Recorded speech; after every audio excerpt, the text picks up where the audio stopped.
Dankeschön. Herzlichen Dank. Es hat mich gefreut, dass es eben geklappt hat. Und ich glaube, ich werde ab jetzt Englisch reden, wenn das kein Problem ist für Leute, ja? Okay, so the talk tonight is about JUnit 5, new testing opportunities on the JVM. So my name is Sam Brannen, and I'm a Spring Java consultant at a company called SwiftMind in Zurich, Switzerland, which I founded several years ago with some colleagues. And I'm a trainer and a coach, architect, many different titles, but basically I'm a hardcore developer at heart. And I've been a Java developer for about 20 years, so quite a long time, since Java 1 in the early days. And I've been a core committer for the Spring framework since 2007. When I took over the testing framework, we wrote that entirely based on annotations for JUnit 4, testing genes, stuff like that. And I've maintained it ever since and built on top of it ever since as well. So that kind of brought me into connections with people involved with JUnit. So coming up for JUnit 5, I've been a core committer for that since 2015. So in my company, we're experts in Spring and Enterprise Java, focusing a lot on the core Spring, but also Spring portfolio projects, JUnit 5 now as well, as you might guess, Enterprise Java in general, software architecture, code reviews, stuff like that. So if you need assistance, feel free to contact us online. And now just for the agenda, so we're going to first talk about why there's a new version of JUnit, so the impetus for change. We'll talk about JUnit 5 in detail, and we'll have some live demos and some live coding. And then talk briefly about some of the support in Spring 5 and using JUnit 5 with Spring 5 and Spring Boot. And then at the end, we'll have probably some time for some questions and answers. So first up, show of hands, who writes tests? Everyone? Good, no one's ashamed. Who writes tests with JUnit? Pretty much everyone. JUnit 3, anyone? Wow, one guy, two people, okay, yeah. You can raise your hand in shame. JUnit 4, pretty much everyone. JUnit 4.12, like latest and greatest, most people. And JUnit 5, JUnit Jupyter. Oh wow, that's a lot. That's unexpected. Okay, that's cool. Anyone use anything else like TestNG? A few people. Spock? Any Spock people? Yeah, okay. All right, so got a pretty wide variety of frameworks in use here. Okay, so first up, why do we have a new version of JUnit? Impetus for change. So JUnit 4 was released over a decade ago, JUnit 4.0, right? And even 4.12, the latest official release, was also several years ago now. And a lot has changed since then over the years. So basically our testing needs as a community have matured, the things that we expect from a framework, and our expectations have grown. And what I often say is that JUnit is actually a horrible name now in 2018 because it has the word unit baked into it, and people think, a lot of times I hear people say I'm writing a JUnit test, and I'm like, what does that even mean, right? And they might mean a unit test, but they might mean a full end-to-end system integration test, with all sorts of things coming into the picture. So really, yeah, we're not just focused on unit testing anymore. We do a lot more things. Another issue with JUnit itself in terms of the architecture and packaging, it's basically one big ball of mud, right, if you're familiar with that term. So there's just the JUnit jar, really there's just one JUnit jar. There always was from JUnit 1, 2, 3, and 4, and you'll see that's slightly different now. So another issue for people maintaining it and working with the IDs and stuff is test discovery and execution. Those are tightly coupled in JUnit 4, how that all works. Makes it harder to change stuff. And in terms of extensibility, there was a lot of room for improvements. If you've ever tried to write an extension for JUnit 4, you're familiar with the maybe rules and runners, right? And let's not forget about Java versions. So since JUnit 4 was released so long ago, it was based on Java 5, right, with annotations, and hasn't been upgraded. You can use it with later versions, right, but it hasn't been upgraded itself in terms of the things you can actually do with it. And now we have Java 8, 9, 10, 11, right? So we have lots of options, and we need to modernize a bit. So in JUnit 4, you have this notion of a runner API. That's the main extension model, core extension model. It's very powerful.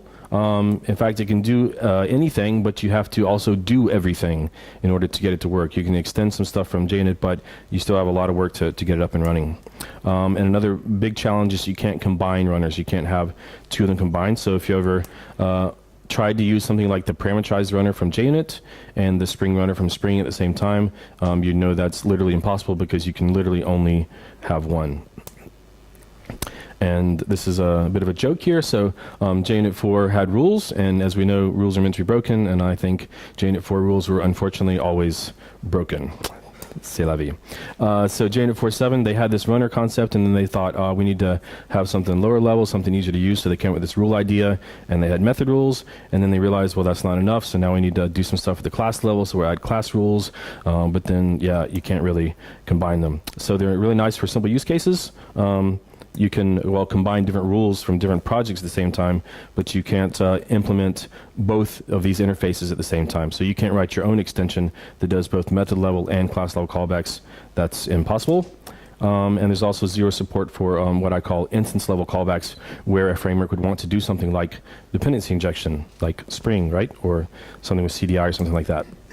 And case in point, if you've ever used the rule support from Spring in order to use some different runner, you have to actually declare two rules for Spring. You have to declare one at the class level, the Spring class rule, and also a method rule. And you have to have both of them. If you don't, then it doesn't work. So it's kind of ugly, not only for the implementers, but also ugly for the people using it, right? It's not as flexible.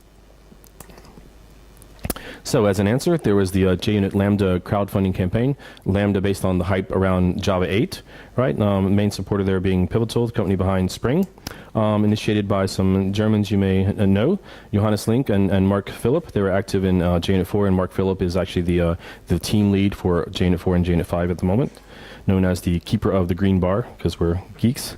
And they were later joined by Matthias Mertes and Stefan Bechtold, other Germans, and then by me, Sam Brannen, not German, but I speak German, so there's kind of this trend. Everyone on the core team either was German or lived in Germany and speaks German, and actually the guy who has joined since then, Christian Stein, he's also German. So we don't have anything against the rest of the world, but apparently Germans like to test, is what I think, so it's in your blood. So we ran this campaign from July to October 2015, raised a fair amount of money. Seems like a lot, but a lot went to fees and travel costs and all sorts of stuff. But that basically helped us to get started. And 4 companies donated 6 weeks of developer time. That was actually kind of a bigger benefit than the money we raised, to be honest. So where do we go from there? Well, first up, yeah, if your name's on here, your company, someone you know, then thank you, right? That helped to get started. Kind of bootstrapped us, and we started off actually with a kickoff meeting in Karlsruhe, Germany, and so we had all of the core committers coming on there, and then we had people coming from Gradle and IntelliJ and Eclipse, basically trying to get some input from the community on how best to do things to make it easier to integrate in the IDEs and the build tools and stuff like that. So we actually got some very good feedback at the start. And that brings us to JUnit 5. So right after that, the next week, we started on a prototype, worked on that to December 2015, worked a few more months before we got to an alpha based on the feedback from the prototype, rewriting parts of it, and then several milestones and release candidates over the next year and a half or so. Took us a while, but we got there, and then we ended up with the 5.0 GA release last year in September, and since then we've had 5.1, 5.1.1, and most recently 5.2. So that's the latest and greatest that's been out for a couple of weeks now, and we're working on 5.3 already. So what is JUnit 5 in a nutshell? It's definitely modular. You'll see that in terms of the architecture. It's extensible, more so than JUnit 4 was, and we like to think it's modern. That makes us feel happy. It's more modern than the old stuff was. And another thing is that it's forward and backward compatible at the same time. So what does that mean? So one of the big issues we had was we know people have JUnit 4 tests, and we want people to keep using those, but we want people to use new stuff, like the JUnit Jupyter stuff we'll talk about, and maybe even some other testing frameworks, and be able to do all at the same time and have all the reporting and everything come together. So what we did was come up with something entirely new called the platform, which I'll talk about, and that supports JUnit 3.8, JUnit 4 and JUnit 5 and other frameworks at the same time. So we don't actually try to support JUnit 3.8, it's just that works already with JUnit 4. So if we support JUnit 4, we automatically support JUnit 3.8. Yeah, and so also people can write new testing frameworks, and they've done that. They can run with the JUnit 4 infrastructure or on the new platform. So for the last part, if you're using an older IDE or an older build tool, you can actually use the JUnit 4 @run with annotation and specify JUnit platform. And it might sound kind of silly, but it starts JUnit 4, the JUnit 4 runner, and then that launches the platform inside JUnit 4, and it just adapts everything. So it's like a gigantic adapter. So you can even run, JUnit 5 inside JUnit 4 if you want or need to. So in terms of Java versions, right? We're definitely not based on Java 5. Java 8 is the baseline. That's what we compiled against. So you have to have at least Java 8 to use JUnit 5, any of the parts of JUnit 5. And but you could, of course, use it to test code that's been compiled against previous versions. Maybe your production code is still on Java 7 or Java 6 or something, and you can just compile your tests on Java 8 and run them on Java 8. And then Java 9, we have support for that as well. So you might be familiar with the hashtag Twitter works fine on JDK 9. Came out for Java 1 last year for people to promote support for Java 9. And in fact, every artifact we have has an automatic module name, if you're familiar with that. So the Java platform module system, you can have module names to work in a modular world instead of the class path. And we also have support for scanning the module path to find your tests. So we already had support for scanning the class path, right, in your jars and stuff like that to find tests. And in 5.1, we added support for scanning the module path as well, if you're into that kind of bleeding edge stuff. And Java 10 and 11, so we have builds running already. And I believe the first successful Java 11 build was this morning or last night. So that's good. So we're running on a release candidate for Gradle 4.8 and getting that stuff all working. So we're basically trying to make sure everything works. Java 8, 9, 10, 11 it should all work at the moment. So JUnit 5, this is when I pull out my Star Wars jokes. Like, this is not the version you're looking for, right? Or Matrix. There is no JUnit 5, right? There is no spoon. Literally, there isn't. So if you had JUnit 1, 2, 3, and 4, you always just change the version number in your like Maven Palm or something like that, and you downloaded the new one and you got it. There is no JUnit 5 jar, right? That doesn't exist. That's because JUnit 5 is actually an umbrella project for 3 sub-projects that we call the Platform, Jupyter, and Vintage. And the platform is currently at version 1.2.0. And that's the foundation, a new foundation for launching testing frameworks on the JVM. And that's part of the subtitle of the talk is new opportunities for testing on the JVM, not just Java. And this has a launcher API for launching the whole thing and test engine APIs for implementing your own testing frameworks. In addition, we have a console launcher so you can run it from the command line, Gradle plugins, and Maven Surefire Provider as well. And then the next part, JUnit Jupyter is version 5.2.0 right now, and that's what most people mean when they say I'm writing a JUnit 5 test. So that is in fact the new programming model and the new extension model introduced in JUnit 5. And JUnit Vintage, that's just kind of a cool, nice way to say legacy or old stuff, right? So that's the support for running JUnit 3 and JUnit 4 on the platform. And I have these points out here. So the first part is revolutionary. That's never existed. If you look into detail, you'll see that it's actually very generic. What the platform is, it's not focused just on like Java classes and methods. You could also be focused on other things like files and directories and different things like that. So it's really a platform for testing frameworks in general. And the next part is evolutionary, right? There was JUnit 4, and now there's just JUnit Jupyter, JUnit 5. It's just kind of a new way of doing things, but not that far off from what you did in the past. And the last part's just necessary to make sure that people can migrate and have the old stuff and new stuff running at the same time. So this launcher API, that's going to be used by the IDEs and build tools to actually launch the framework. And that's the central API for discovering and executing the tests from one or more of these engines that are registered. To configure that, there's a launcher discovery request. You can configure various different things, different kinds of selectors and filters. So you can say like, pick this package and scan in there in the class path, or like pick some module, or pick a particular class or particular methods. Or as I mentioned, if you're not doing something so Java-based, maybe you're picking stuff like files or directories. So you have different things you can pick. And then you can filter out stuff based on like tags or class names or engines and all sorts of stuff like that. So it's a lot more configurable than JUnit 4 was in the past. And we also have, you can get feedback provided to you via the test execution listener API, which is kind of like the run listener from JUnit 4. But basically, you can plug those in and write your kind of own report generation and stuff like that. And again, there's this console launcher for command line support and a special jar that you can use to run the test suite from the command line outside of your IDE or your build tool. So this test engine API, again, it's kind of like the runner from JUnit 4. Basically, each test engine is responsible for discovering and executing its own tests.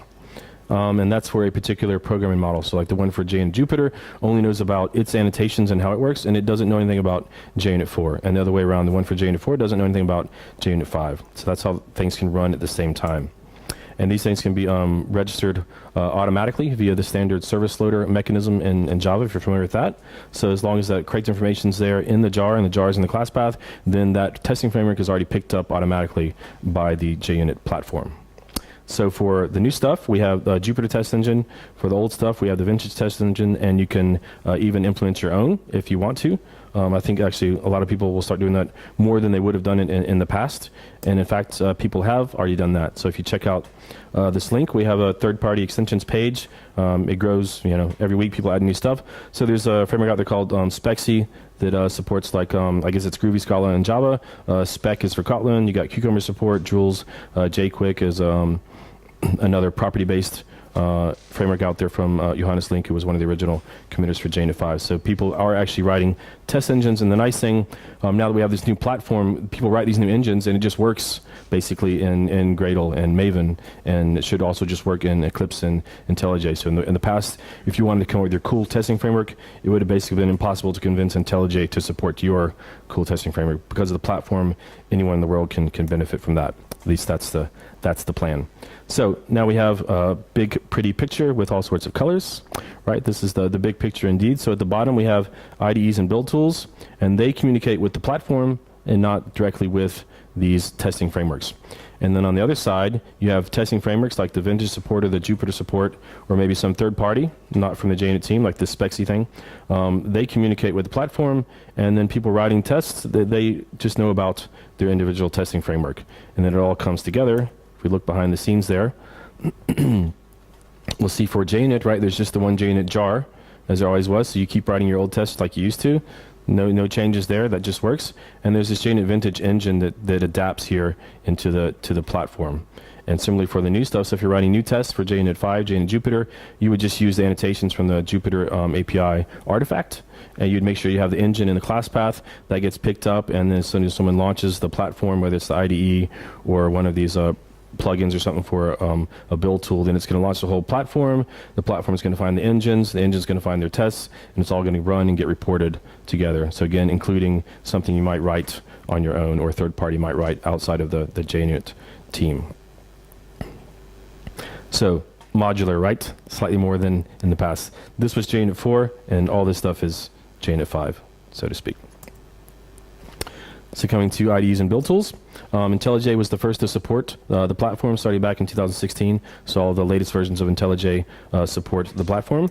Eclipse came on a bit later, last I guess September, October, something like that. So with Oxygen 4.7.1a or higher, you get support for the JUnit platform built in. I'll be showing that in the demos. NetBeans, yeah.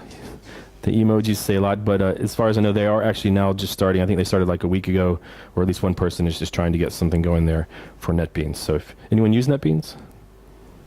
Okay, all right. Moving right along.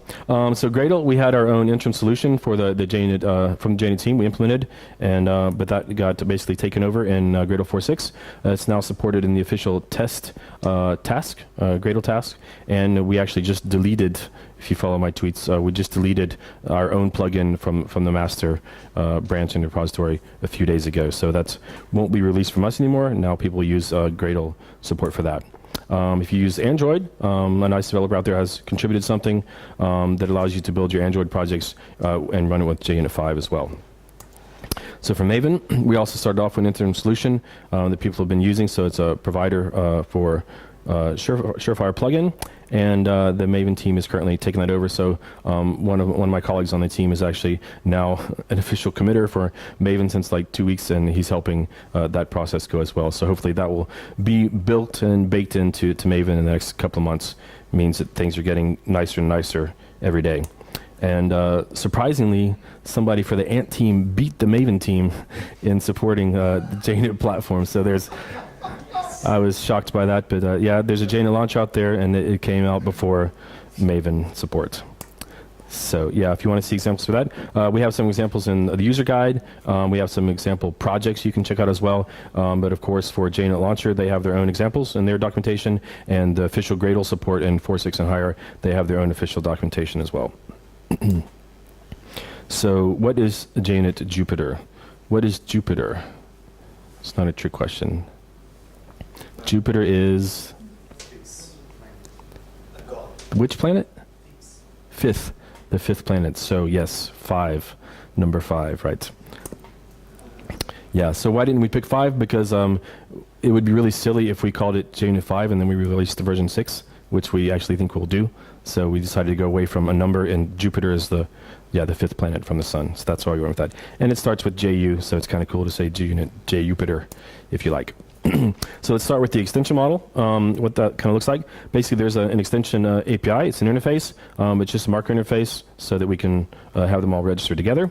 And these things are all located in the org JUnit Jupiter API extension package.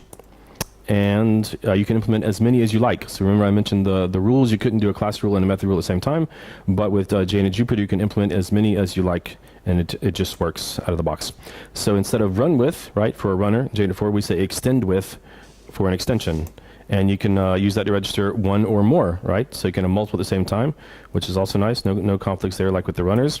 And you can declare that on an interface class or a method. So interface might sound kind of new and crazy to you, but I'll talk a bit about testing traits and test interfaces. So we support configuration and code and interfaces on Java 8. And you can also use it as a meta annotation. So who knows what a meta annotation is? Anyone? So a meta annotation is an annotation on top of another annotation. It just means you can come up with your own cool custom composed annotations with your own name and maybe combine other stuff from Spring or JUnit into your own annotations. And the last part is, so these part would be declarative registration. One thing I don't mention here, there's also automatic registration. You can have it picked up with the service loader mechanism as well, just like the engines if you set a flag to pick those up. And you can also do it programmatically. So this is analogous to like the @rule annotation that you would know from JUnit 4. So you can use that to have programmatic registration of extensions via fields. So that wasn't in 5.0, but that was in 5.1 and is in there now. So APIs, just whirlwind tour. We got a bunch. So we have before all, which is like kind of before class, right? And then before each is like before, and then before test execution, and after that's immediately around the execution of the test method, and then you have stuff coming out on the other side. So these are lifecycle callbacks, right, that are analogous to annotations where you, users write their own methods, like you had like a before method and after methods in JUnit 4. Beyond that, we have support for handling exceptions. There's a test execution exception handler, and that's right around the execution of the test, but not around like the before each and after each. There's also an execution condition. We'll talk about that in more detail. And test instance post-processor. So that is actually what allows dependency injection. As well as the parameter resolver. So test instance post-processor gets called after the test has been instantiated, and then frameworks like Spring and CDI and and stuff, they can inject things into fields or setters or whatever. And the parameter resolver, if you're familiar with Spring, anyone use Spring here? Few people, so maybe you've seen things like Spring MVC where you can have various parameters passed to your controller methods. We took that for inspiration, and we support that for any test methods or any of your callback methods, or even for constructors in JUnit Jupiter. So these 2 points here are for dependency injection, whether from JUnit or from external third parties. And the last one is a mouthful. Test template invocation context provider. It might not be that you would implement those on your own, but that's kind of the backbone for supporting what we call test templates, which is the backbone for things like repeated tests and parameterized tests. But you could do something on your own if you wanted to. So programming model, that's in org.JUnit Jupiter API, unless you're using the parameterized support, and that's in a different module and it's in a different package, Jupiter params. So we have annotations, and we allow them to be used as meta annotations. We have assertions and assumptions, custom display names, visibility. We changed the rules on that, so you don't have to type public all over the place. We figured why force people to do that? We're using reflection anyway, so your classes and methods just leave off the public unless you like to type them. All right, tagging, we have that. That's in contrast to categories from JUnit 4. Conditional test execution, we'll look at that in detail. Dependency injection I mentioned as well for constructors and methods. You can also use Lambda expressions and method references in various places since we're requiring Java 8 or above. So we take advantage of that for you in the programming model wherever possible. And of course, we also use those things internally for the implementation of the platform. Interface default methods, right? So those didn't exist before, but now that we're based on Java 8, we can actually make use of that. And some people find it useful, some people don't. It's up to you to decide. Nested test classes, that's something, there were some custom runners that existed in the world before that, so you can have like nested classes with test methods and have some kind of shared state, and we support that on the platform. And then in terms of these test templates, we have repeated tests and parameterized tests, and another little feature on its own is one is known as dynamic tests. So we'll look at some of these in detail. So annotations. Surprise, we have a test annotation, right? We couldn't come up with a better name, though I do apologize, it can be confusing with your imports. Sometimes people do get them mixed up. The old one is org JUnit test, and this one is org JUnit Jupyter API test. So they look very, very similar. If you're doing one of these dynamic tests, you'd use a test factory method, and if you're implementing your own engine, you'd want to know about the @testable annotation. That allows basically IDEs to support new testing frameworks. So if you want to repeat a test, you use a dedicated annotation. Same with parameterized tests. Nested, that's for these nested test classes. And @test instance, so this is something quite different. So I will make a statement and then I'll ask who was aware of that. So in JUnit 1, 2, 3, and 4, JUnit always instantiated your test class anew before each test method. Who was aware of that? Less than half the room, right? And who is aware that TestNG does the complete opposite? Anyone? 1, 2 people. Okay, so there are different ways testing frameworks have worked. Like I just mentioned, JUnit 4 has always tried to isolate all the tests as much as possible so that even instance state in the test couldn't be reused, and it always just created a new instance every time. And TestNG thought, well, that's not a good idea, so they did the complete opposite, and they just keep the same instance. And we provide support to allow you to pick. By default, it works just like in JUnit 4, so there's not so much surprise. But if you want to, you can set the test instance lifecycle to per class, and then JUnit Jupyter will cache that, and basically you can keep state in it. And it's going to be very useful for things like scenario tests, which we hope to introduce in the future. And it's also nice for being able to have like before all and after all methods that are non-static that can interact with state. So there's some benefits to that as well. Speaking of which, before all and after all, this is like before class and after class in JUnit 4. Same semantics there. Before each and after each, that's like before and after. We just picked more specific or more descriptive names. And then in terms of the custom display names, we have an @displayName annotation for that. @tag allows you to declare a tag, obviously. And @disabled is like @ignore, right? So that's the static way to say this thing is disabled, and you can optionally provide a message for why it's disabled. So if you are migrating, just quickly on that topic, we don't expect that many projects in the world to migrate existing tests from JUnit 4 to JUnit 5. Some people might choose to do that. We recommend more that you keep your tests as they are. No need to change them if they're all working fine, and maybe write new tests on JUnit Jupyter. But if you do want to migrate, there is limited support that we provide for that. Also, IntelliJ provides some conversion support, and there's a tool out there from Jean Boyarsky that also allows you to convert. She has some scripting stuff in her GitHub account. So we have an annotation. If you know Spring, this looks rather familiar. @enable rule migration support. What that's going to do, it's going to it's in a special project on its own. Yes, as a node. So it's going to register 3 extensions from JUnit Jupyter for you automatically. The first is the external resource support, and that supports things like temporary folder rule from JUnit 4. The next one is the verifier support, which supports things like error collector rules from JUnit 4. And the last one is support for expected exceptions for the expected exception rule in JUnit 4. So you can actually continue to use some of your existing rules as you migrate and move on to the JUnit Jupyter model. And the other things aren't supported because they don't work, because the models just conflict too much. So the rules have this idea of a statement, and we have the idea of many multiple extensions that you implement, so some things just don't mesh up. Assertions, we actually debated it, and first we were thinking maybe we wouldn't provide support for any assertions, but then we figured, well, maybe we should be nice and provide some basics. So we have a new class called assertions, not assert, and has a limited set of core assertions. Some of the ones we've taken basically from JUnit 4 and then modified slightly. So things like assert equals, assert not null, assert same, all that kind of stuff, we have that. But anytime you see a little green lambda, that means you can use lambda expressions and method references. So for checking for exceptions, instead of having the expected exception rule or having the expected class type in your test annotation, you would do that with a lambda expression, and you would say assert throws, and I'll show you that in practice. Also for timeouts, we do that also with method references or lambda expressions. We have 2 variants. Assert timeout will just run the code until it finishes, or if it doesn't, it'll hang forever. But if it finishes and it took too long, then it'll throw an exception. If you actually want it to time out preemptively and kill it off, what that's going to do, it's going to run it in a separate thread, which is typically what you want. But you just have to be careful if you're using a framework that's storing some state in thread locals, like for example, transaction management in Spring. If you were to then have a Spring transactional test and then run this, then the transaction would not be visible in the code executed in this new thread. So you just have to be aware of that.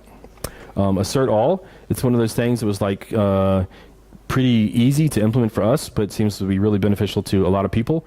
So if you think about it in the past, if you had like 3 assertions, one after another, and they were all broken at the same time and you didn't know it, you ran the test, the first one fails, you fix it, you run the test again, then the second one fails, and the third, right? You keep going and going, and it could be kind of annoying, right? So assert all, we allow you to provide all of those assertions as Lambda expressions, and then we execute all of them, we track them all, we check all the exceptions, and we report all the errors back in one go. So it's makes it easier to be more productive.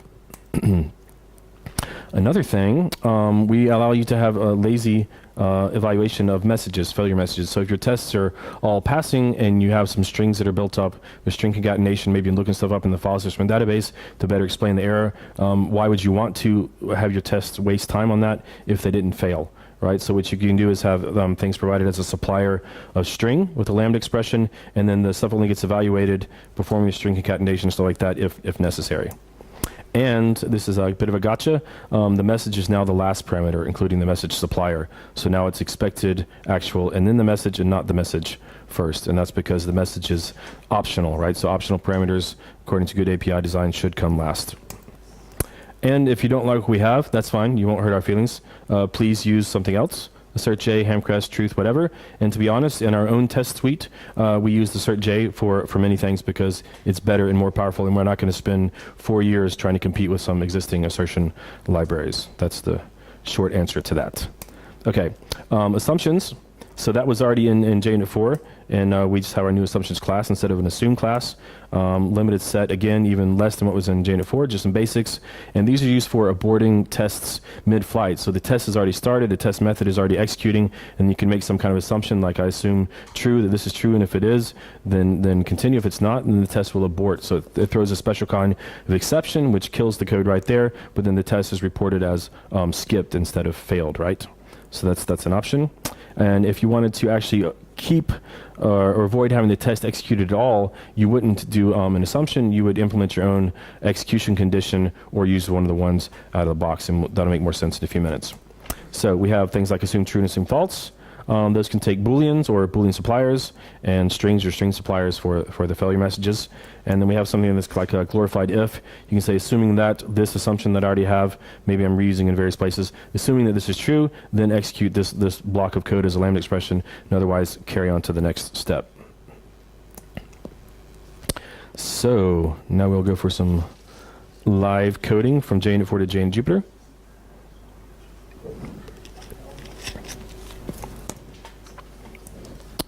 See how if the demo gods are nice today.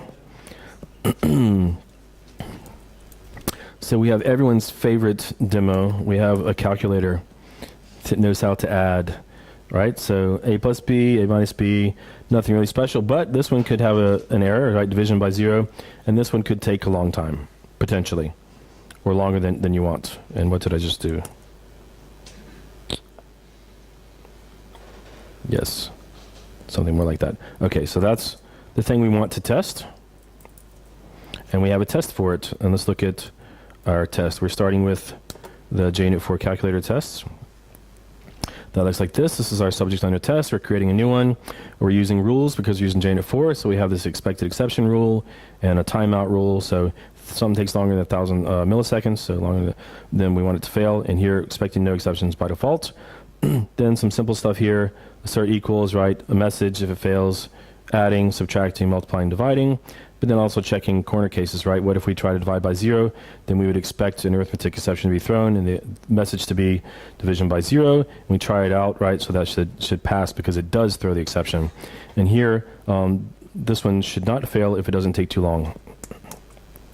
So if we run that, no surprise, 6 out of 6, everything's green, right?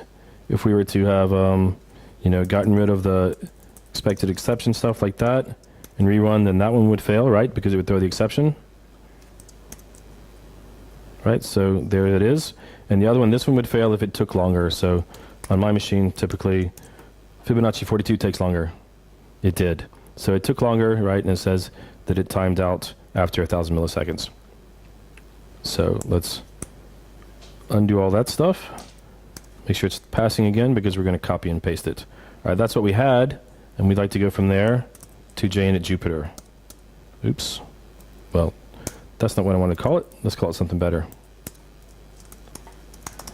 Junit Jupyter calculator tests. Sounds good. Let's open that up. So, first things first, maybe we should get rid of this one, the test annotation, and which one do we pick? This one? No, we pick the new one. All right. So now if we were to run that at this point, what's going to happen? Things run, but some things fail. So this would fail because the rule was not honored, right? So we have this rule. And how did I say you could bring that in? Anyone paying attention? At enable rule migration support. Looks good. Run it again. It's all green. So that's good. But what if we make the thing take longer, right? If this takes 42, is that going to do anything?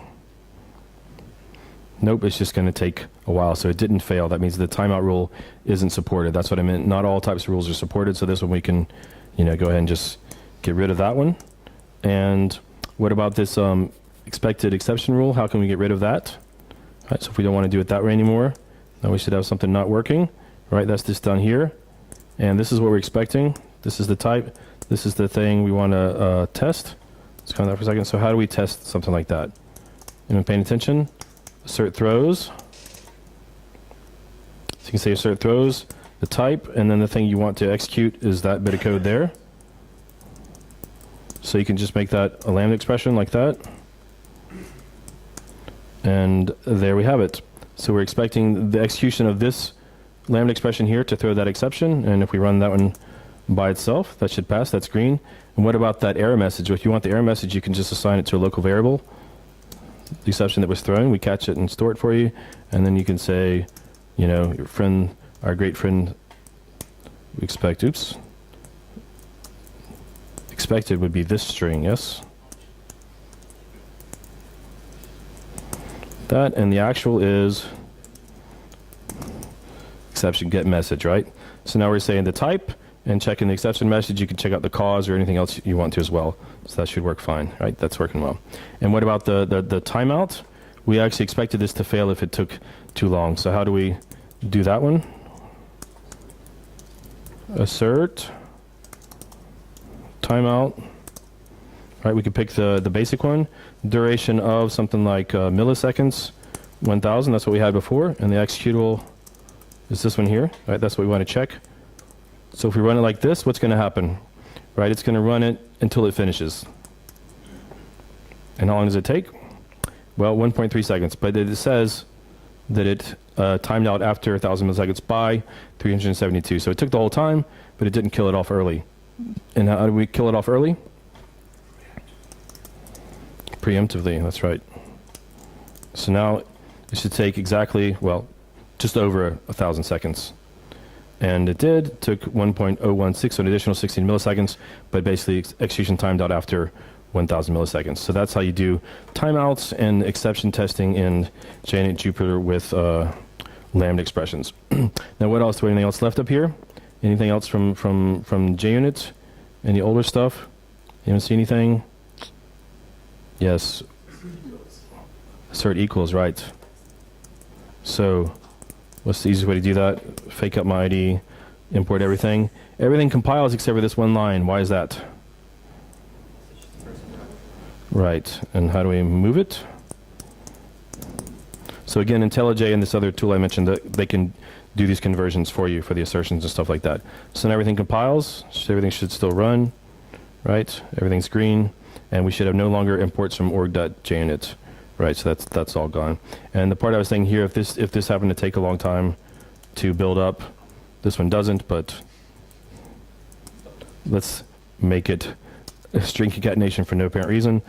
Assume that it took a long time, right? Now JUnit won't even do the string concatenation unless it's necessary. And that one's failing because it's still taking too long. So if we wanted to, yes? Can I do this migration support for all test classes at once, or do I have to do implementation from all test classes? I'm not sure in the IntelliJ support, but the tool from Gene Boyarsky, you just run it against like a path and it picks them all up as far as I know. Yeah, but that's open source. You could just copy your thing and modify it to do more, right? And IntelliJ, I think you can actually do more than one at a time. Yep.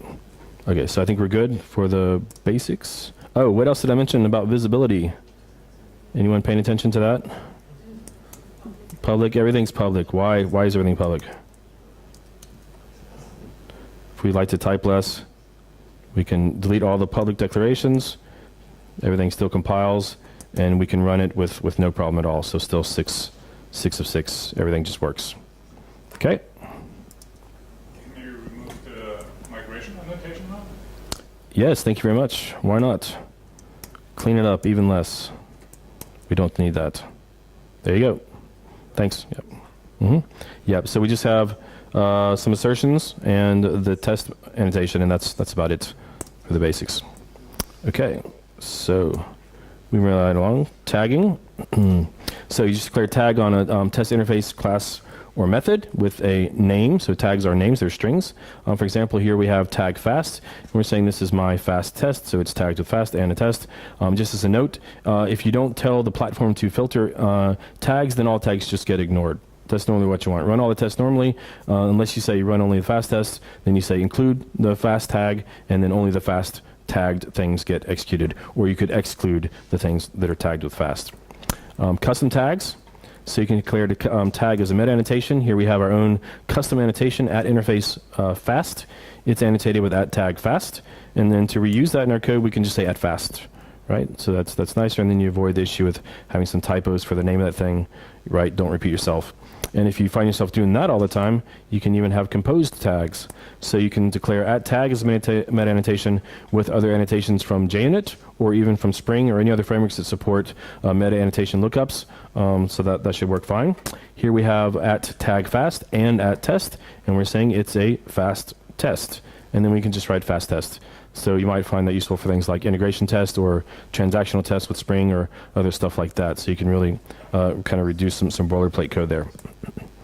Test names, so by default, they're just going to be limited to the class name or method names based on the characters limited by Java syntax or Kotlin or Groovy, whatever you're using to compile, right? But we support custom display names with at display name annotation.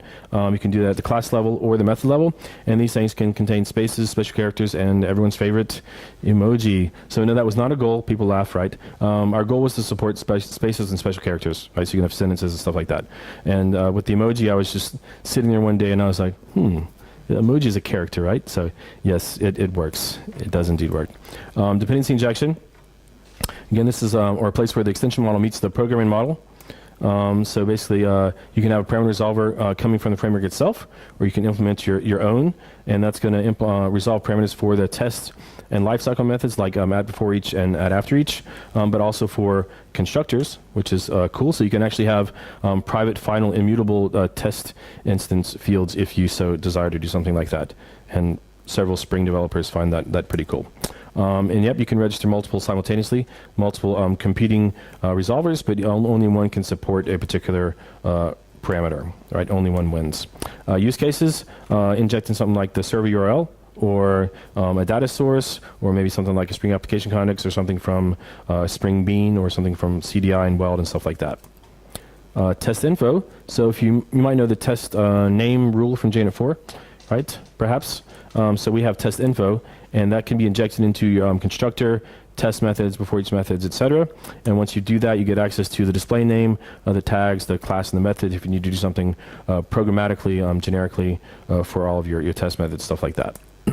So for that, there is a parameter resolver from the JUnit Jupyter implementation that provides that for you.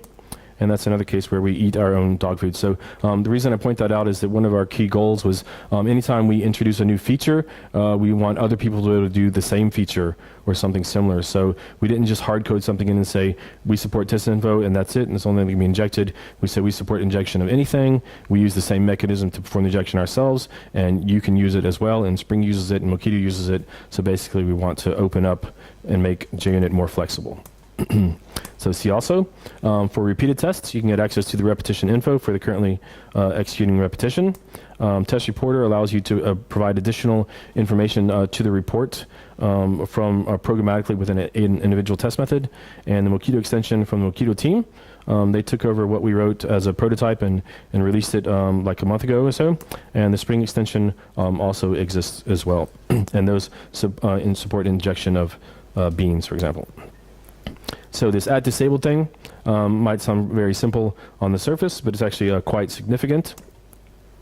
Not the annotation itself, but the mechanism behind it. So this is what we call conditional test execution, and that's another place where the extension model meets the program model. So we have this execution condition API that anyone can implement, and disabled is actually implemented with that, right? So it's implemented with a disabled condition internally by the team. Yep. So this is basically a game changer because this never existed before. Like in the past, you had add ignore and that was it, right?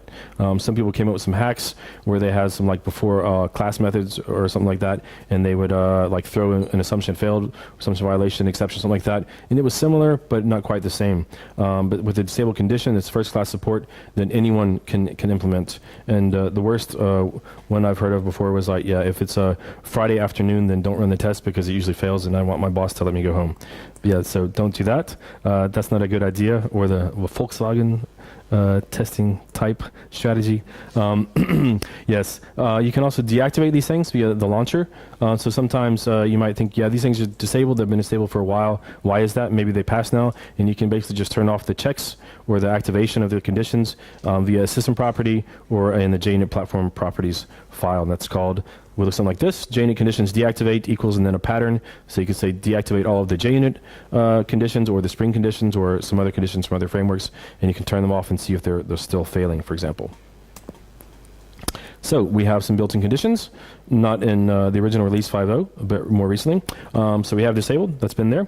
We also have enabled if and disabled if. Those allow you to execute scripts, so like JavaScript or Groovy, if you like to do stuff like that. To decide whether or not a test should run or not.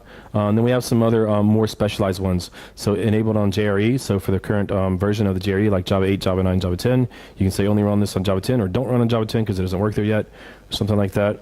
That works. We've got support for OS, so like run this on Mac, don't run this on Windows, run this on Linux, don't run it on Linux. You have all these kind of options. Also for system properties and environment variables, you can say like on the CI server, if this thing is set, then run it or don't run it, right? So you have this power built in. So a lot more than just at ignore, right? Yeah, a lot more powerful. And let's go for this. Tags, display names, dependency injection. All right.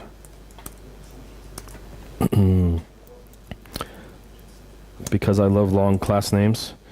Tags, display names. All right. So which test annotation? That's the right one. They should both be tests. This one says it should be a fast test. So how do we do that? Tag, right? Fast. So far we got that. Tags, and let's see what happens if we run this. Not sure the current state of affairs. It says 1 of 1. Well, that's weird. What happened to the fast test? Right, so you're probably wondering. So I already have the run configuration. Oops, I didn't mean to do that. Configured in Eclipse, and IntelliJ has some similar stuff. So this is fully supported. I can say exclude the tags fast or include whatever. And if I say OK now and rerun it, then I'll see now there are 2, right? So now they're both included. And if I wanted to use this custom annotation, it's already there. I've already implemented it. I already have this fast test, which is fast, tagged fast, and test. So if I then replace that like that, and if I rerun it now, they're going to see 2 of 2, right? If I go back to the run configuration and exclude that tag, configure, exclude tags fast, and run it, and then we should see 1 of 1, and the other one's not even reported anymore, right? So it's literally filtered out before the tests actually run. That's how tags work. Dependency injection, so this one is still running. Yes, we could give it a custom name, display name. We say with any kind of special characters we want. If we run this whole thing now, right, we'll see down here, we see normal test. If you double click, it even goes straight to it. And if you want, you can also do it at the class level. Tests. And there you go. You got that at the class level, that at the method level, and this is the point you've all been waiting for. I know. Hold on to your seats. Looking for an emoji. Yes. So I always tell when you can't type emoji in Eclipse, but you can copy and paste them. And now, yes, silence. Ruhe. Oh. Yay. There you go. It's in there. How does the display name work together with parameterized tests? Parameterized tests have their, you can have a display name and combine that with other information from the parameterized test. But you can ask that later. Yeah. That works. I know that's what you're all hoping for. So you can also inject the test info, as I was talking about, and just to print it out. Oops, if I could type.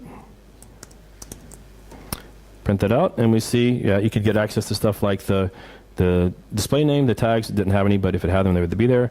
Test class is there, the test method, etc. So you can access some information programmatically if you need to, or inject the test reporter and stuff like that. In terms of conditions, we have several I mentioned before, right? Right. I mean, at disabled. That's not too exciting. I won't really show that, but you could say at disabled on OS, and then maybe pick something like OS. Oops, what's going on here? Is it not working? Yes. Dot Mac. This is a Mac, in case you haven't noticed. Yeah, and if I run this now, what does it say? It says 1 of 1, but 1 was skipped, and this is grayed out, so it didn't actually run, right? So it got disabled on the Mac, but right, you could pick Windows. This is not Windows. If you run it, it better run. Yes, so we see it ran again. So we have these conditions, and again, there's the other stuff like for scripts and system properties and stuff like that. So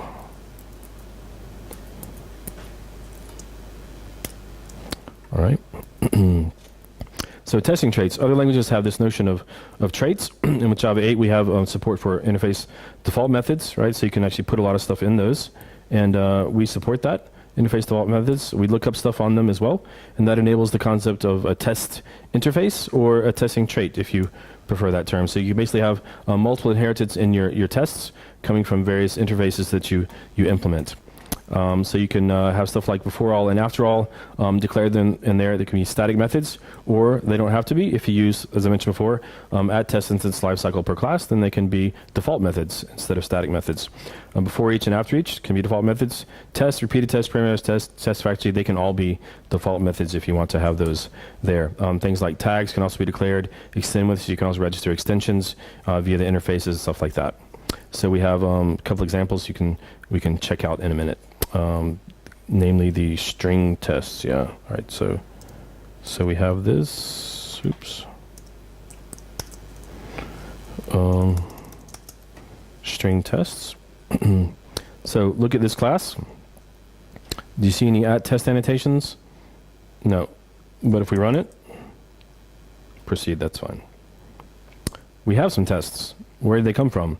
Well, if we double click on one, we see it's declared in an interface, and it's a default method annotated with that test.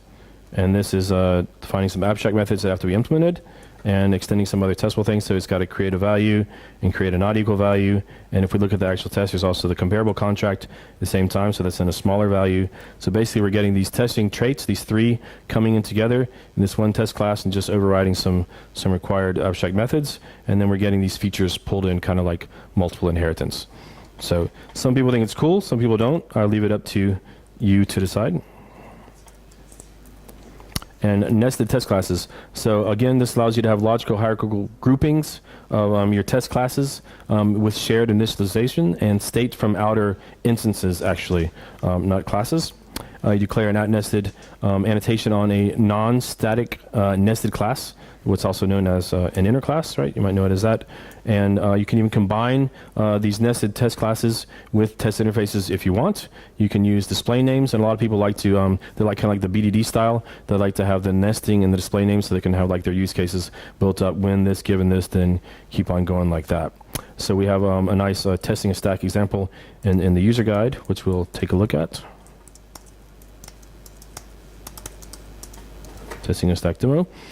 So we have a top level class that says a stack as a display name, and it has a stack object, and it has a test method itself, right? It comes with kind of a little sentence here, is instantiated with new stack, and then at the next level we're saying when new here before each, then it should be empty and throw an exception, etc., and you can even have further nesting. So after pushing something onto the stack, which we do here in the before each method, setting up the state, but kind of building on from the outer layers, and then we expect some other things. So if we run this using the top level one, what will we see?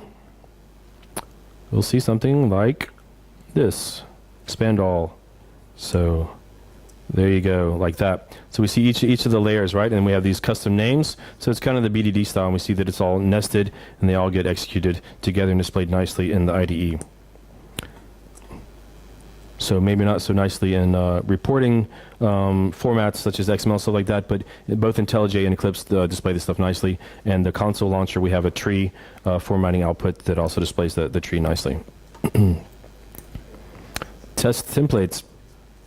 So again, that's kind of this low-level feature, but where you'll run into will be for repeated tests. You just annotate a method with that repeated test instead of test, specify how many times you want it to run, and that's about it. You can give it a custom name if you want, and access repetition info if you want as well. Yep. So as an example, here we have a repeated test, saying run it 5 times. We could, we could get access to the repetition info if we wanted to make some use of that, or you can just ignore it and do your test 5 times, right, to see if it's kind of flaky. You can also change the name. So here we have Wiederholung 1 von 5, right? So repeated test in German, just to make you all happy. So parameterized tests. We have support for that as well, much better than what was in JUnit 4, and it's on the method level so instead of the class level. So you annotate a method with that parameterized test instead of test, and you specify the source of the arguments, where they come from, and optionally overriding the display name, which answers the question you were asking earlier. So we have various sources. Value source, that supports some basic primitive types, as well as string and class. Enum source takes enum constants from an enum that you specify. Method source is basically pointing to a factory method where you programmatically write up or put the arguments together that you want to be passed. And CSV source and CSV file source, that allows you to have comma separated value lists of values, and then they all get parsed out, each line, and each line ends up being the parameters passed to your method. So if you don't like any of those, or if they don't suit your needs, you can implement your own arguments provider and configure that via an argument source annotation. So argument conversion and aggregation, we have support for that as well. We have implicit conversion that's going to happen automatically. So for these primitive types, like if it's coming from the CSV file, it's a string, right? And if it's 3, then it's going to be converted to the int 3 and stuff like that. So primitive types and their wrappers. The enums, right? If you have the name of the constant as a string, you get the constant enum constant as a reference. We have support for JSR 310, so Java time, types, local date time, and stuff like that. You can have that parsed automatically.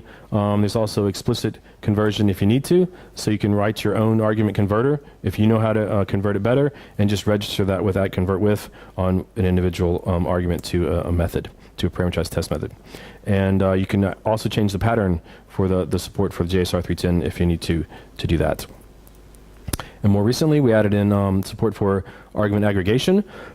So maybe you have a line from a CSV file, and it logically represents an address or a person or something like that. And you don't want to pass in all 10 or 20 arguments to your method. You'd rather just have an address object, so you can write your own aggregator that takes all of those fields and creates your person object, and then just the person object gets passed in to your test method. So that's a cool new feature we just introduced. CSV seeing that in action. Here we have an example, at parameterized test, value source, so strings. These are all palindromes. You can read them forward and backward. And here we have a test, assert true, that it is a palindrome. So each one of these gets passed in and checked, but these are individual test executions, right? So they have the full lifecycle support with before each, after each, and stuff like that. So we can briefly take a quick look at that.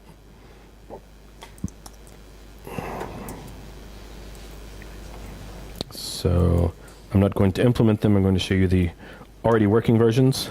So here with the standard repeated test, you see that the container, the test method becomes a container, and below that you have the actual repetitions. And if you double click on one, it goes straight to the method. And here, using the custom name in German, yes, was ihr sehen wollt. There we go. So Wiederholung 1 und so weiter. So that works out nicely. And for the parameterized test, we have the similar stuff there as well. So here, I had the one from the slides, but I have a different one here using the method source. This is the name of the method. That's this method here. By default, it's going to be a static factory method returning a stream of something. Here we have a stream of strings, and these are all things that should be palindromes. So if I execute this test, then that should pass, and you see each individual one is an individual one, right? So, and if this were not, right, we better have a failure, and we see the failure on that one particular one. Support these method references? No, because this is an annotation, and that's physically impossible in Java. Yep. Yep. So it has to be a method. By default, it has to be a static method. This is actually called palindromes candidates. So yeah, a new feature that I haven't demoed before. But if you call the methods the same thing, there's a convention that should pick it up. So you don't even have to name it. You can just say method source, and it'll pick that one. And if you wanted to have it non-static, you could do test instance lifecycle per class, and it gets cached, and you're allowed to reuse stuff. And you can probably, haven't tested this, hope the demo gods are with me, that should work as non-static as well. Yeah, so you can have conventions and not static, and you can also reference one in another class. So like this pattern here, you can have a fully qualified method name and have a static factory method in another class if you want to reuse that as a method source. That's also a newer feature that we just released. Okay. All right, so lambdas as tests. Who wants to write tests as lambda expressions? You can a bit if you want to. So we have support for what are known as dynamic tests. Those are in contrast to normal tests, which are static, which just means they're known at compile time, right? Like you can look and you see the methods. It's a test method, you know it's there, right? And the tools do as well. And that's what something like at tests, at parameterized tests, etc. So a dynamic test is actually registered at runtime, and you produce the dynamic tests as lambda expressions or method references. And you're going to return those in a stream or a collection. And you have to annotate your method with at test factory and return that stream or collection. You can also register a dynamic container. So you can have dynamic containers containing other dynamic containers containing dynamic tests, etc. So you can even build up trees of things dynamically if you so desire.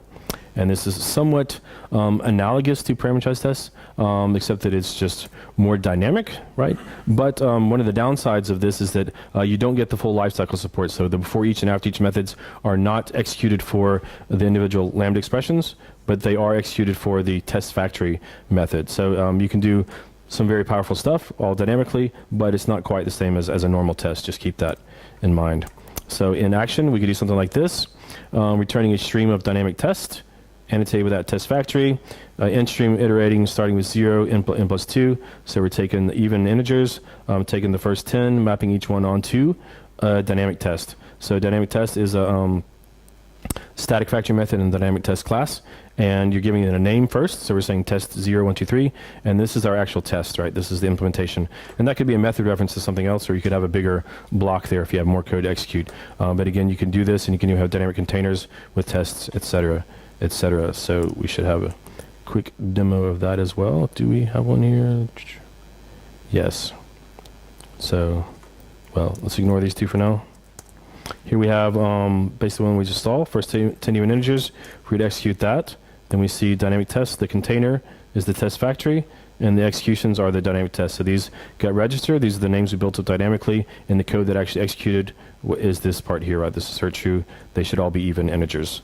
And here we have just a different one with some strings. If you're interested in that, check it out as well. So we have more examples in the user guide that show more realistic examples, more complex examples. So what's missing? Scenario tests. So that's where you want to have dependencies between tests. You have like step 1, step 2, step 3, go in that order, maybe modeling something like a login process for a web application where you want to try to log in first and then access the page and make sure you have the right roles and stuff like that for security. Multiple tests with dependencies and shared state. Ordering, we hope to introduce that relatively soon so that you can actually specify the order in which tests that execute, which is actually a prerequisite for having scenario test support. And parallel execution, that's available already in a branch if you want to check that out, and that should be coming out in 5.3 in the next couple of months. So other things people have asked for, execution and user-defined thread. If you're doing like UI applications, stuff like that, if you need to test that, we hope to add that. And also support for test suites. So you had suites in JUnit 3, right, and you had some kind of suites in JUnit 4. We do have one way to run suites right now with that run with JUnit platform, and we have some annotations already there, but it's actually using JUnit 4 to run. And we hope to add support for declarative test suites with that approach, but for the platform itself, not requiring JUnit 4, and also potentially support for programmatic test suites as well. And so I showed you parameterized tests. Those would be test methods. We're also looking into providing support for parameterized test classes. So you can have configuration, you have your whole test class executed multiple times, and people need that for stuff like test compatibility kits and things like that, where you have the same set of tests that have to always pass, even when you change some of the input parameters, right? So not just one test method, but all the test methods. So I think I'll probably skip that part due to time. But I'll briefly talk about Spring and JUnit 5.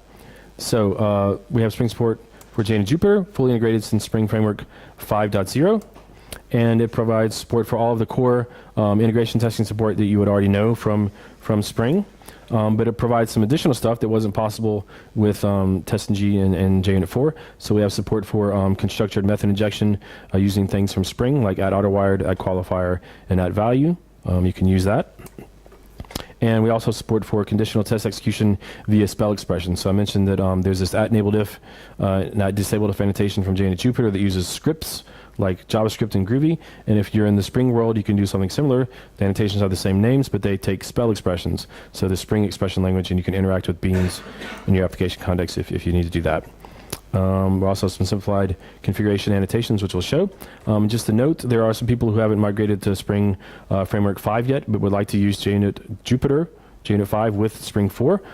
There is unofficial support for Spring Framework 4.3 that I wrote, and it's in my GitHub repository. If you want to check that out, you can do that. So it's the same code base originally. I started with 4.3 and then moved it to 5, and we released it officially with 5. So how can we use this? There's a Spring extension instead of the Spring runner. So you say extend with Spring extension, right? Very familiar.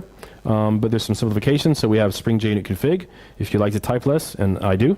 So that combines the add context configuration from Spring testing support and this extend with Spring extension. And if you're doing web, you can simplify as well. So this one combines all of the above plus add web app configuration. So you just end up typing less, which I think is a good thing. So yeah, and again, add enabled if, disabled if for spell expressions. So yeah, I can show that now. Yeah, Spring 5 and JUnit Jupyter. I think I have something. We have some Spring Jupyter tests. So there you see it. That's the configuration. It's registering the Spring extension, setting the context configuration, specifying a test config, auto-wiring something in. We see, I mentioned, right, you can have immutable fields now in tests if you want. So you can auto-wire the test constructor, which wasn't possible in the past. And then you can run your tests. And that should hopefully work. That did. Ran relatively quickly. Custom annotation here enabled on Mac using Spring spell support. So the spell expression, pulling out the OS name and checking that works. So that's basically the core Spring support we see there. Using add qualifier also works. Using add autowired in methods as well, that also works. So constructor, method injection, etc. And the next part. So Spring Boot, you can use Junit Jupyter with the code that I have in my repo with older versions of Spring Boot. But you can also use it with the latest and greatest, so Spring 2 and above using Spring 5 and Junit Jupyter. That all works together. So you can do stuff like take the Spring Boot test annotation and the auto-configure mock MVC annotation from Spring Boot, plus configuring the Spring extension for Junit Jupyter from Spring 5. And put that all together. I like to have my own annotations, so mix all that up, even adding in that transactional Spring Events web test. Then when I have that, I get all the support, Spring Boot, transactional stuff, Spring Junit 5 support as well, and I can write tests like this. So I have Spring Events web test, all the goodies configured, custom display name, having the mock MVC auto-injected from the application context managed by Spring Boot, and then basically just achieve more with writing less. So this is a Spring MVC boot test application that's fully transactional. Yep. Okay, so in closing, yeah, if you want more information, junit.org, Junit 5, right? Or if you go to GitHub, we're there, Junit team, and then it's the Junit 5 project. If you have questions, we're on, we answer a lot on Stack Overflow with the Junit 5 tag, and also we have a Gitter set up so you can chat with us and other people in the community if you would like. And I also highly recommend the user guide. It's quite detailed. We put a lot of work in that, so hopefully you find that useful. Spring, start at spring.io, right? Go to the guides if you like, or go straight to the Spring Framework project page if you'd like. Tags for that, Spring test. I monitor some of those as well. So these demos are all online in my account if you want to check them out and play with them. So for each of the things, there's kind of a starting place, and then there's solutions. There's even some custom extensions and stuff in there as well. So that's it. I think a bit over the time. Any questions? Or are we out of time? You have as much time as you need. There's only some pizzas. What's the plural of pizza in English? Pizzas? Yes. Too easy.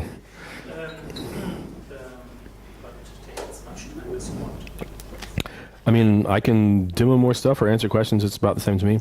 But I'll probably also... Because when the alarm will be turned on. Alarm system. Okay, any yeah? Can you talk about the state of integration with Android and Kotlin and what is needed to run that with Gradle plugins and like which version of the Jupyter and stuff like that? So the Android one, there was that link that I provided, so just check that. I don't actually use that, but that guy, I think might be a German person. Mann oder Maus, I think is his name, or her name, I don't know. That should just work with that, follow up with that. I don't know about the official integration with the new official Gradle test task, if he's done anything with that. But if you're using the Junit platform Gradle plugin that we wrote, the team, it works with Android if you use this guy's support. And in terms of Kotlin, what exactly is your question? I mean, you can... Any special handling? So if you're interested in using Kotlin and Junit Jupyter, I highly recommend the recent tutorial by Sebastian Deleuze, core Spring committer. He documented fully how to use Spring Boot and JPA and Kotlin and Junit Jupyter and Gradle and everything in a brand new project. So that gets you pretty far. And from my understanding, based on feedback from him and some others, a lot of people do actually like the combination of Kotlin with Junit Jupyter, and also with Spring support, because you get that as well. But there's also Kotlin test and spec, so you have some other options. But the integration with stuff like Spring is going to be harder for those kind of things. Yeah, it's not yet there. Mm-hmm.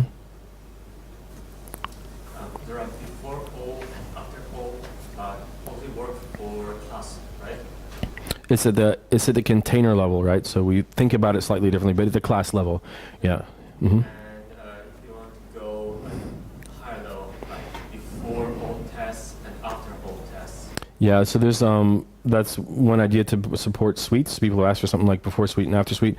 We don't currently have that, but you could implement an extension and have it automatically registered, and you could register it at the store information at the root level of the context. I didn't talk about that. So the extensions have access to something called the extension context, where they can store data in something called the store, extension context store, and they can also look for the parent or the most parent. And the root is the extension context that belongs to the Jupyter engine.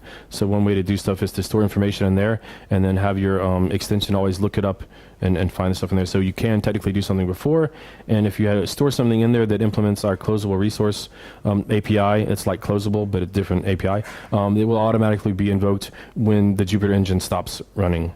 So there is a way to achieve that currently even without the before suite and after suite. Yeah. So the reporting platform is still the same. The reporting platform is still. That is a very good question. So there is this legacy format that is like the de facto standard, but there's no real standard in the world, right?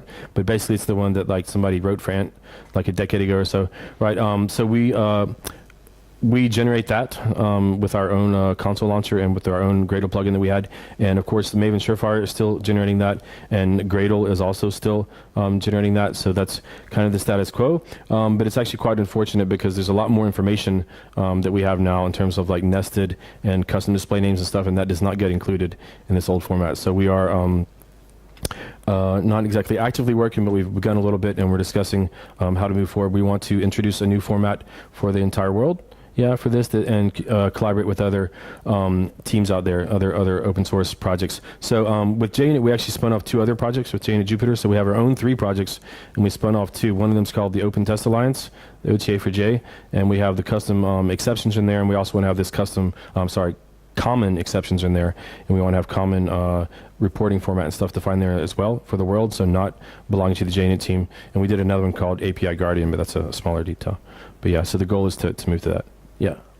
Do you think that getting as a default report and as a default format for exporting results a loop report? They're communicating on the same issue in the OTA for J. They're interested in contributing to that, so we'll work with them as well. Yeah. So not taking theirs, but working together to come up with something. With JUnit 4 and Maven Surefire plugin, I think it was possible to detect flaky tests by rewriting them.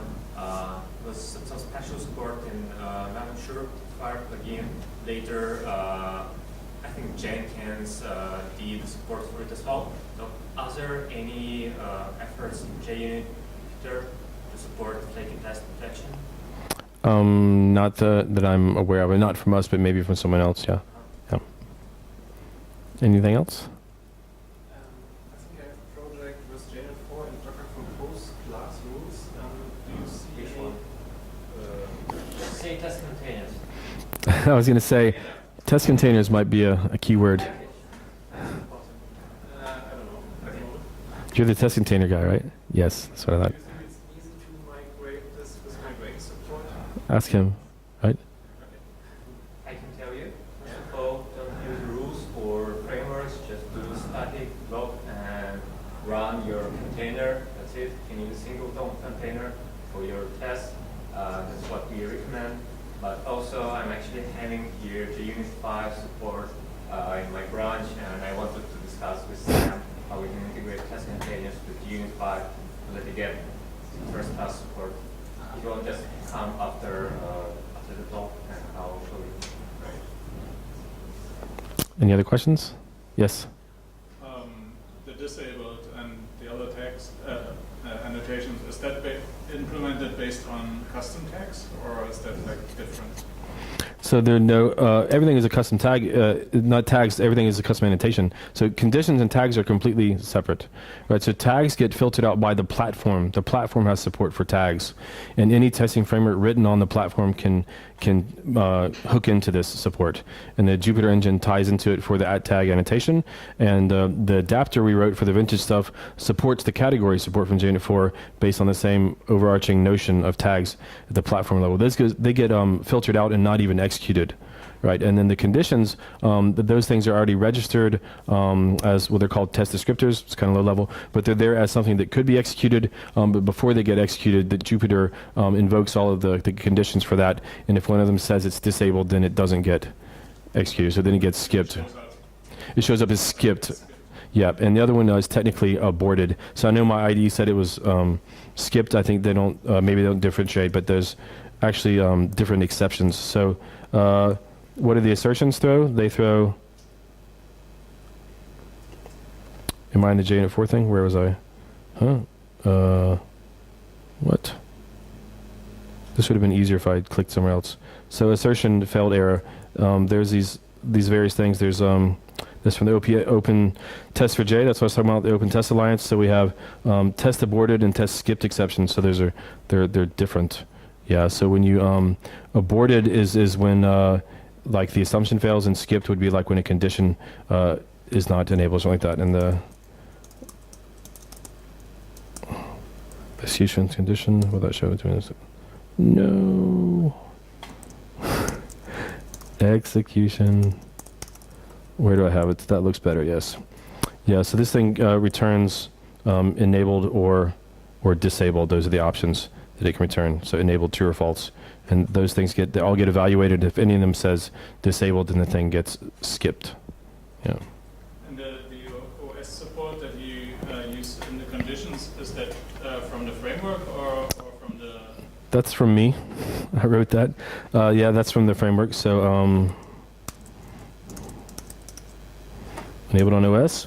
So it's extended. This is a really big thing I didn't point out, so it's good you asked, right? So anytime you come up with an extension, a lot of times people like to enable them or turn them on via some kind of annotation, custom annotations. So here we have the user-facing thing is you want to use add enabled on OS, but behind the scenes, this annotation is meta-annotated with add extend with, and it registers the enabled on OS condition, which is just a simple implementation of this API. And it basically just, as you can see, looks up the OS name, right, and sees that if it matches the current one, then it's enabled, and otherwise it's disabled. And that stuff there is just it's a static initialization where we check out, get the OS name and see is it AOX, Linux, Mac, stuff like that. Yep. GN4, it's possible to restart test after it actually fails with wrapping the execution. Is it possible to do the same with GN5? I think since you mean no, not at the moment, but we're looking at adding some support for interacting more with tests on the fly. Yeah, so not exactly like that yet. Anything else, or is everyone ready for pizza? And beer. Pizza and beer. Alles gut. Also vielen Dank. Vielen Dank.